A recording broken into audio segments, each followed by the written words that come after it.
राज्यातील समस्त माझ्या बहिणींना माझा नमस्कार। ताई, तुला पुन्हा एकदा योजनेबद्दल सांगतो।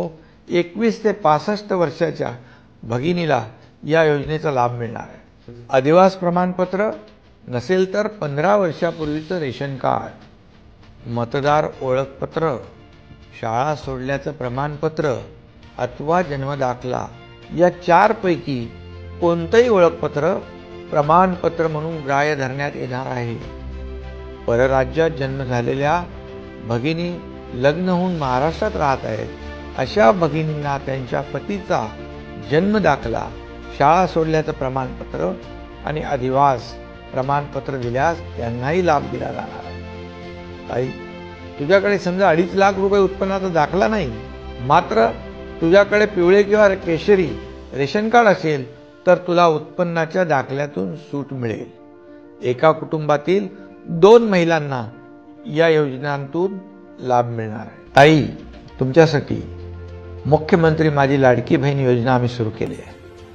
त्याला तुमचा सगळ्यांचा भरभरून प्रतिसादही चांगला मिळतोय, त्याबद्दल मनापासून धन्यवाद। ताई, कुणालाही किती विरोधात बोलू दे, तू काळजी करू नकोस। राज्यातलं महायुती सरकार तुझ्या पाठीशी भक्कमपणे उभा आहे।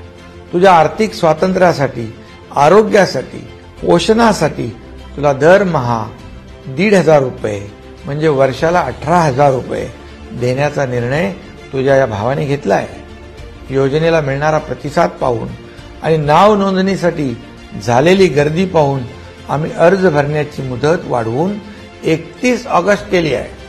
म्हणजे ज्या भगिनी 31 ऑगस्टला देखील नोंदणी करतील त्यांना देखील जुलै महिन्यापासून लाभ देण्यात येणार आहे। आता ज्यांना ऑनलाईन अर्ज करता येत नाही त्यांच्यासाठी देखील सोय केली आहे। गावातील अंगणवाडी केंद्र, बाल विकास प्रकल्प अधिकारी कार्यालय, ग्रामपंचायत, वॉर्ड, सेतू सुविधा केंद्र येथे अर्ज असतील तेथे हा अर्ज नियुक्त कर्मचाऱ्यांकडून ऑनलाईन भरता येईल। ताई, ही योजना तुझ्यासाठीच आहे आणि सरकारची ही योजना आहे, ही काही 2 आणि 3 महिन्यात बंद होणारी नाही। ताई, तुझ्याच काही भावांना तुझं बरं होताना बघवत नाही म्हणून ते या योजनेचा अपप्रचार करतायत। बहीण भावाच्या नात्याचं महत्त्व सांगणारा रक्षाबंधन सण जवळच आलाय। सांगायला आनंद होतो की तुला या रक्षाबंधनाला भावाकडून 2 महिन्यांचा लाभ एकत्र मिळणार आहे। महाराष्ट्रातल्या तमाम भगिनींना माझ्याकडून ही रक्षाबंधनाची भेट आहे। भाऊ आपल्या बहिणीच्या पाठीशी कायम उभा असतो। मलाही माझ्या महाराष्ट्रातल्या बहिणींना विश्वासाने सांगू इच्छितो की हा भाऊ आपल्यासाठी सदैव सज्ज आहे। ताई, तुझ्या आयुष्यात सदैव भरभराट येवो, तुला निरोगी आरोग्य लाभो ही प्रार्थना करतो। धन्यवाद। जय हिंद, जय महाराष्ट्र।